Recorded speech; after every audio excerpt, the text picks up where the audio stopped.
بسم اللہ الرحمن الرحیم۔ ابو طلحہ رضی اللہ تعالیٰ عنہ سے روایت ہے کہ ایک روز رسول اللہ صلی اللہ علیہ وسلم بڑے خوش تشریف لائے تو فرمایا جبرائیل علیہ السلام میرے پاس تشریف لائے تو انہوں نے فرمایا آپ کا رب فرماتا ہے محمد صلی اللہ علیہ وسلم کیا یہ بات آپ کے لیے باعث مسرت نہیں کہ جب آپ کی امت میں سے کوئی شخص ایک مرتبہ آپ پر درود بھیجے تو میں اس پر 10 رحمتیں بھیجوں، اور آپ کی امت میں سے جو شخص ایک مرتبہ آپ پر سلام بھیجے تو میں اس پر 10 مرتبہ سلامتی بھیجوں۔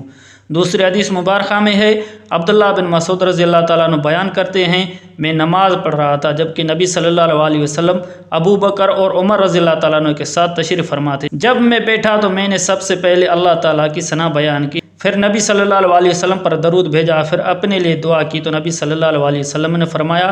مانگو دیا جائے گا، مانگو دیا جائے گا۔ تیسری حدیث مبارکہ میں انس رضی اللہ تعالیٰ عنہ بیان کرتے ہیں رسول اللہ صلی اللہ علیہ وسلم نے فرمایا جو شخص مجھ پر ایک مرتبہ درود پڑھتا ہے تو اللہ اس پر 10 رحمتیں نازل فرماتا ہے، اس کے 10 گناہ معاف کر دیے جاتے ہیں اور اس کے 10 درجات بلند کر دیے جاتے ہیں۔